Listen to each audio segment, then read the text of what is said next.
On June 28, 1992, French President François Mitterrand made a sudden, unannounced visit to Sarajevo during a brutal, escalating Balkan War. He chose that specific day for a reason. Exactly 78 years earlier, in that exact city, Archduke Franz Ferdinand of Austria-Hungary was assassinated. Mitterrand was trying to issue a warning. He was drawing a direct line between a localized political crisis and a global catastrophe. But almost no one caught the historical reference. We tend to live in a permanent present, disconnected from our public past. Yet the entire structure of our modern world was hammered out in a single 31-year global conflict that we are already forgetting. Before 1914, warfare had strict rules and limits. For an entire century, European conflicts were highly localized tools of statecraft. They were fought by professional soldiers, wrapped up in a matter of weeks or months, and largely spared the civilian population. The summer of 1914 crushed that system entirely. The great powers were no longer fighting for minor border adjustments or limited political goals. Germany and Britain were locked in a zero-sum contest for absolute global dominance. It was a fight to the death where only one empire could emerge intact. Because the survival of entire nations was on the line, the old restraints vanished. The goal was no longer to defeat an army, but to exhaust a society. This was the birth of total war. On the Western Front, millions of men faced each other across a deadlocked line of trenches stretching from the English Channel to the Swiss border. The Germans called what happened next a Materialschlacht, a battle of materials.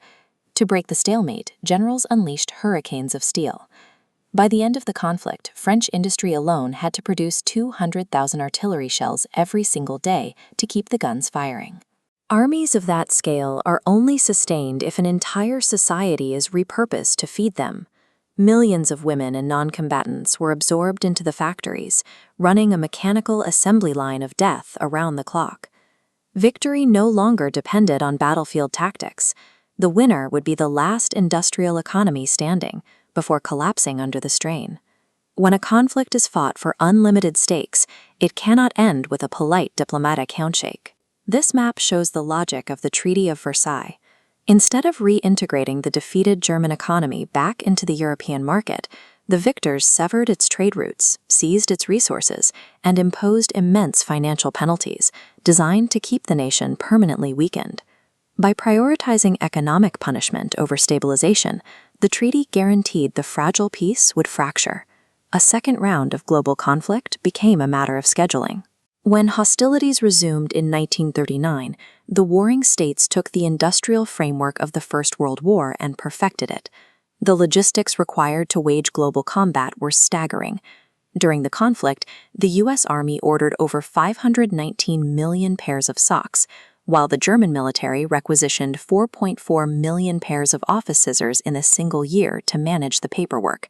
This created a dark strategic logic.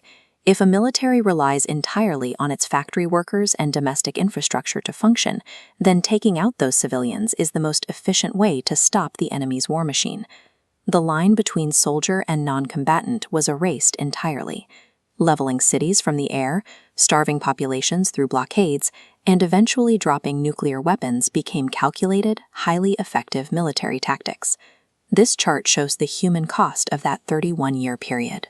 Compared to the low casualties of 19th century conflicts, the 20th century produced an estimated 187 million deaths, roughly 1 in 10 humans alive in 1900.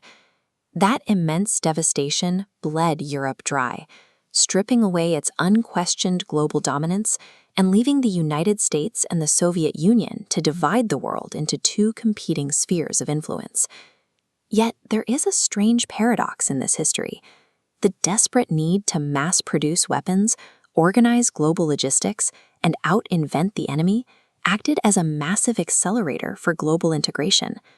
The high-productivity economies, mass communications, and extended lifespans we enjoy today were bought and paid for by the sheer barbarism of the age of catastrophe. We are the direct beneficiaries of that terrifying industrial machine, living in a permanent present that prefers to ignore how it was built. We live in the wealthiest, most highly educated time in human history.